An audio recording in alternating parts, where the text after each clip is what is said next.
President Kamala Harris. I'm going to call her President Kamala Harris because Joe Biden doesn't seem to remember if he's president or not. He said it himself the other day when he was addressing the troops, and he keeps saying President Harris himself. So, whatever. Going to call her President Kamala Harris. So, she's decided to endorse President Trump and his position on immigration. Based, finally, everyone knew it was true that Trump's position is the correct position, which is, if you want to come, apply legally. If you don't, sod off. Get lost. You have no right to be here. And this is summed up in the memes around President Trump's entire presidency. If we can get the first image up here. This is his campaign promise and the messaging he gave out to literally everyone around the globe, which is if you come to the border and you don't want to go through the big old gate, the big shining gate in the middle of the wall, then no, you're not coming in. Which, yeah, correct messaging. It's the kind of thing you use to keep illegal immigrants who have no right to your country and are just turning up and saying, I want it, away, because they have no right to it. In a sane world, this would be completely uncontroversial. Well, funnily enough, as I mentioned, Kamala Harris has now endorsed this. So, just to go over President Trump's history, so the statistics on immigration are not fully there, but if you go to the Homeland Security website on illegal immigrations, these people get green cards, you can see between 2016 and 2019, the most recent year for which we have data, you have immigration down 12.8%.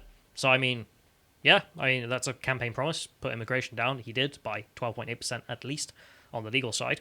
So, good. And that's with the attitude of don't come, which is the attitude you want if you want less migration. However, of course, President Trump is not without failure on this issue, and it would be incorrect to say that he is. So if we go to the next one, this is the act he tried to pass, the RAISE Act, the Reforming American Immigration for Strong Employment Act. And there was some good stuff in here. Like the bill, I'm just reading the Wikipedia list of it, but I can't imagine it's incorrect. The bill seeks to reduce levels of illegal immigration to the United States by 50% by halving the number of green cards issued.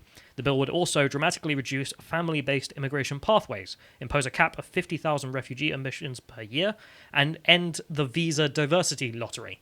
Do you know about that? No, I don't. So it's like if you wanted a visa, they would have like a lottery to determine which countries people would get this from, and it's like, why would you do that?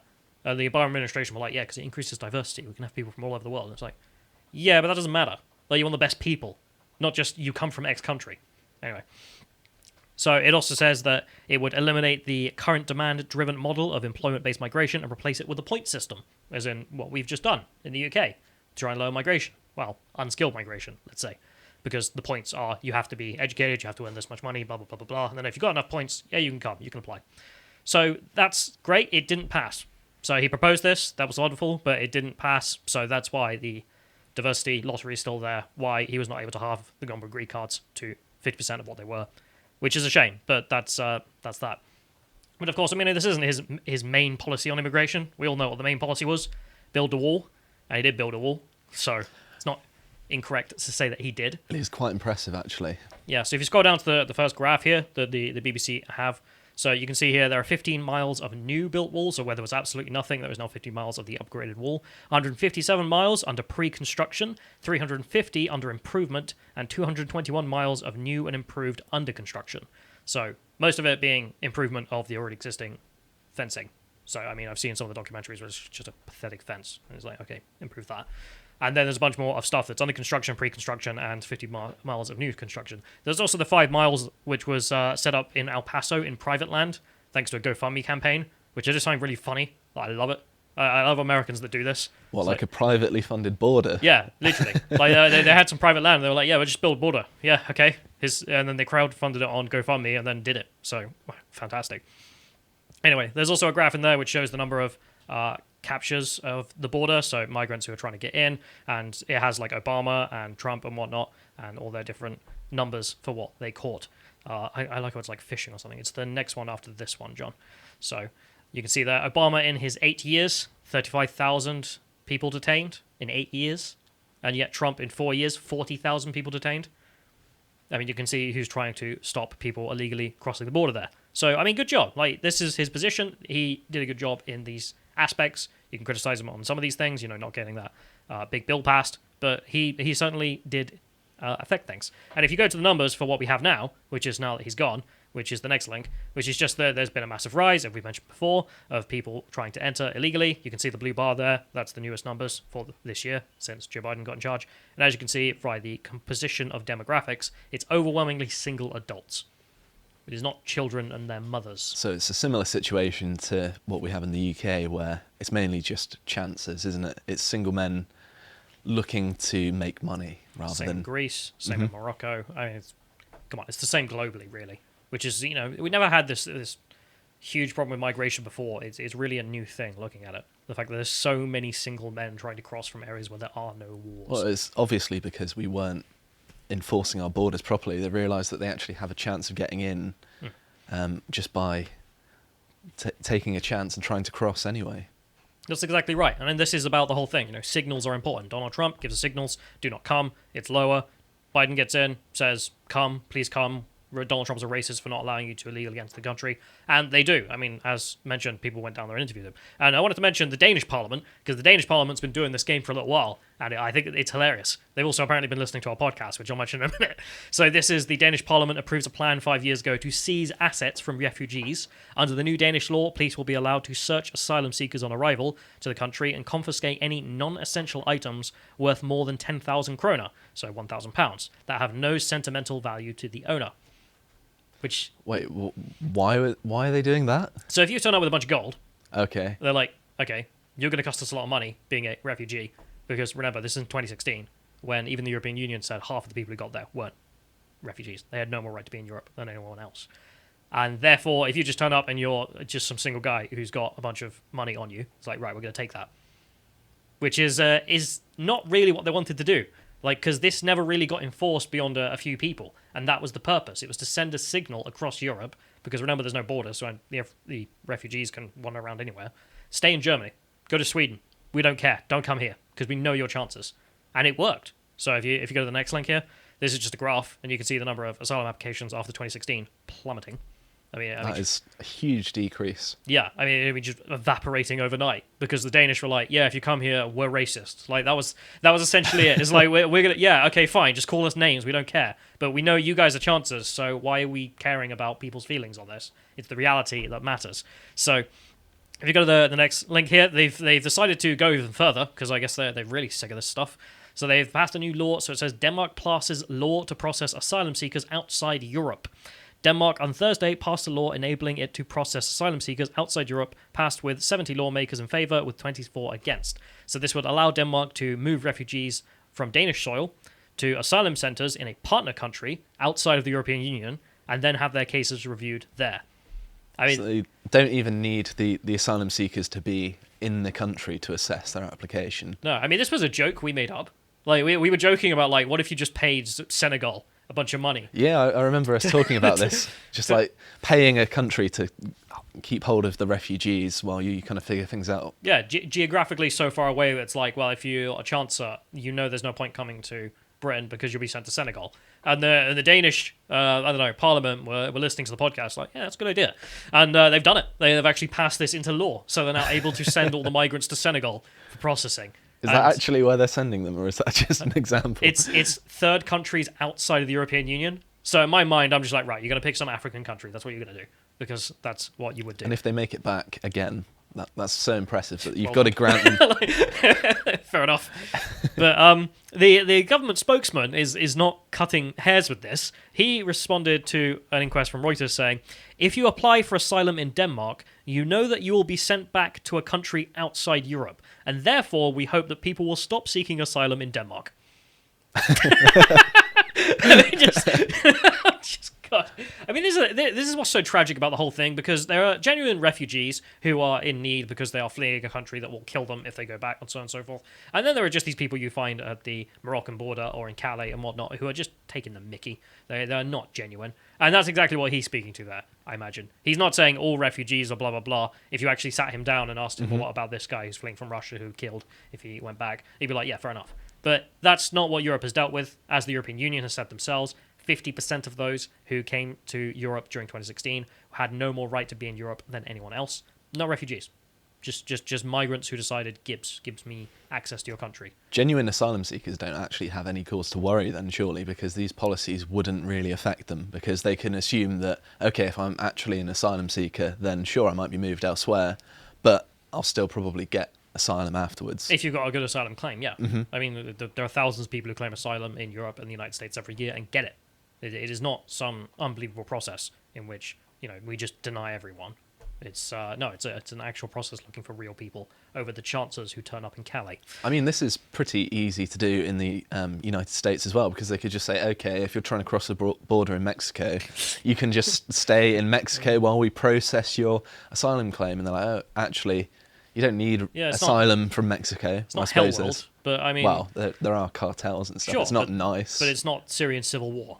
Like, there's no ISIS. Yeah. So that's the thing. Like, war, okay, fleeing cartels, that gets a bit broad. I mean, then do we argue that any place that has a criminal gang, is that enough to say that you can claim asylum? It gets tricky. Well, in Mexico, I can kind of understand that, there are cartels that go around and just slaughter an entire village. And sure. If you're from that village, you've got nowhere else to go. You can't go home again. Well, then if you manage go to the to avoid embassy it. in Mexico City, can't you? I suppose so, yeah. Yeah. Anyway, but the point, of course, is the signals. I mean, Denmark's not massively serious about this, evidenced by the fact that they only applied the seizing of assets to a few applications just to get the message out.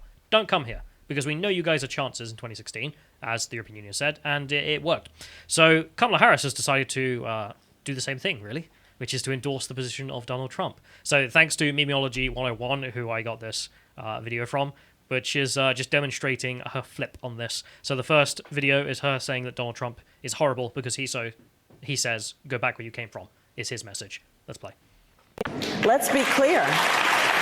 Let's be clear. This is a nation founded by immigrants. Unless, your history is of your ancestors being kidnapped and brought over on a slave ship, unless you are Native American, your people are immigrants. And the idea that we have a president of the United States that on this issue has vilified a whole group of people. We have always presented ourselves as being a nation of strength with strong arms, that when people are fleeing harm, we will embrace them. But look at what has happened with this administration. There are children who are fleeing murder capitals of the world.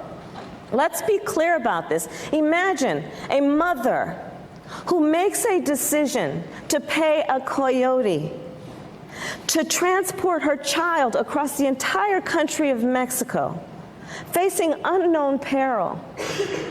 She does that because she believes for that child to stay where they are is worse. But what does this president do?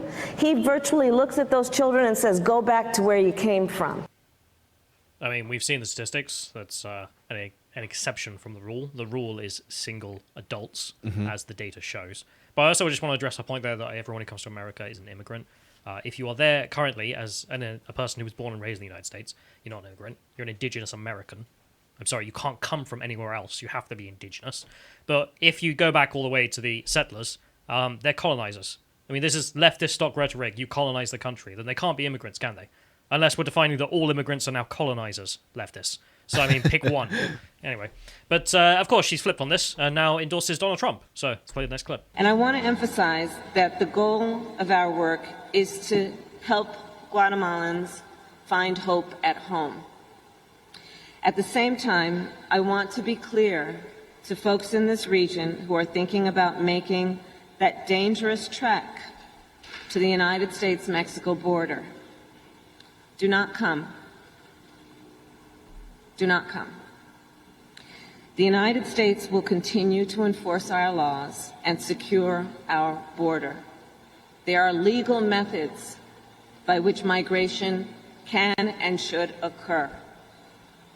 But we, as one of our priorities, will discourage illegal migration.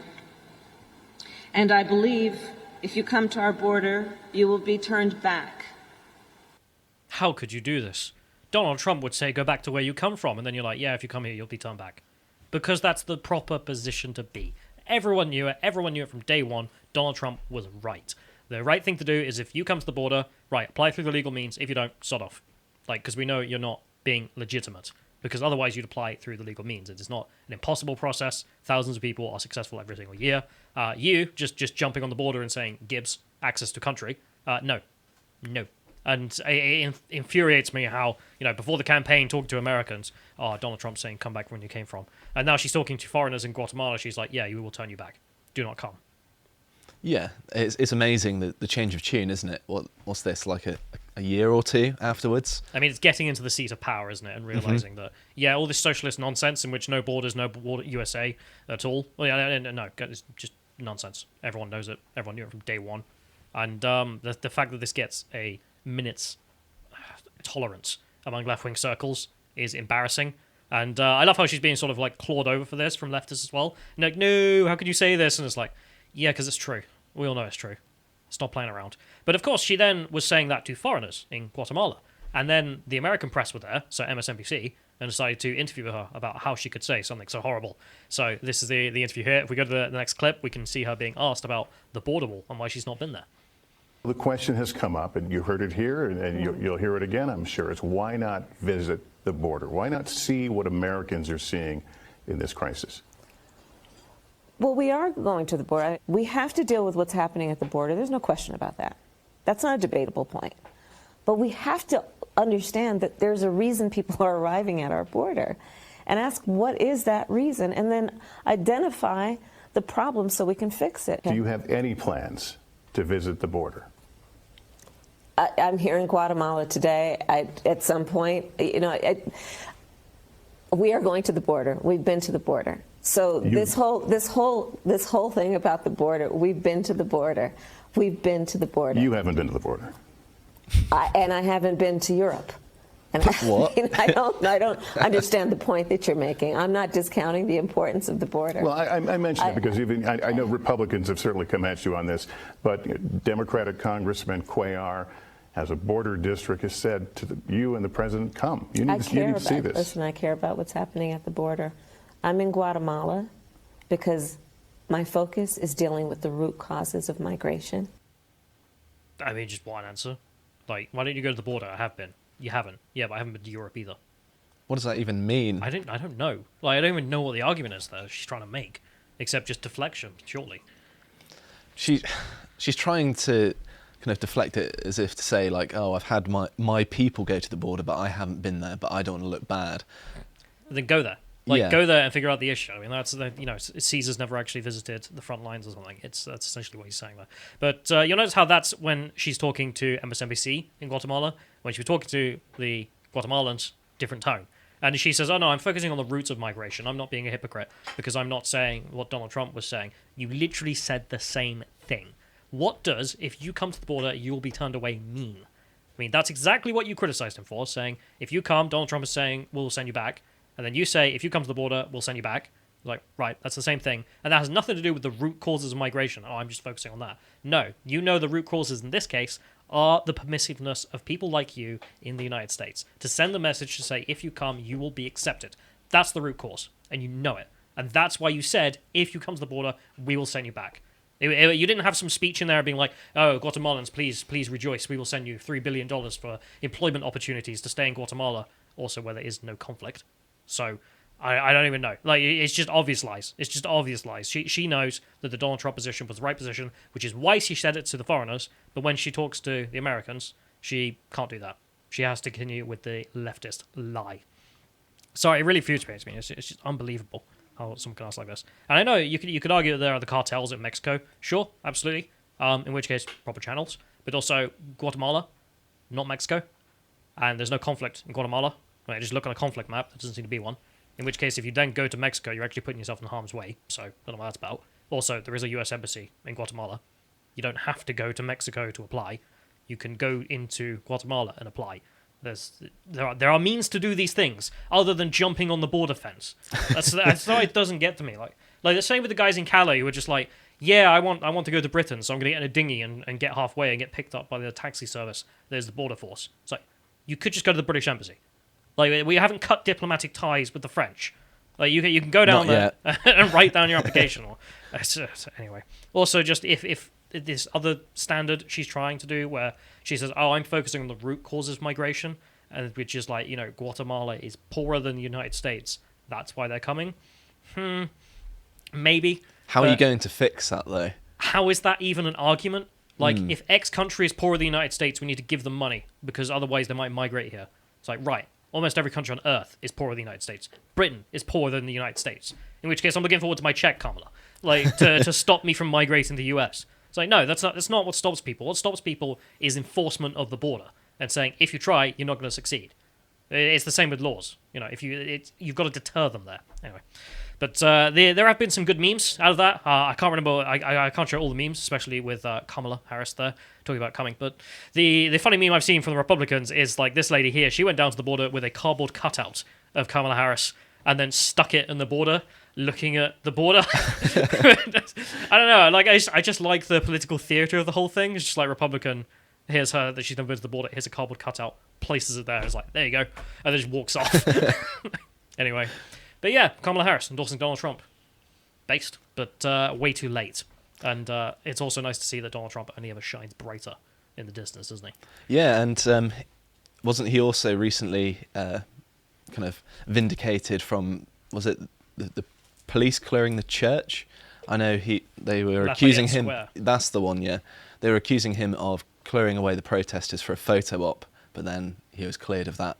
That was yesterday, wasn't it? I think. So there's even more stuff that Donald Trump has been vindicated on. He's having a good week. He is indeed. But it's all too... I mean, that's the thing in my mind, where it's just like, the lies that were told during the campaign that are so obviously lies, and then there's no real comeuppance, because the real comeuppance would be him as president, wouldn't it?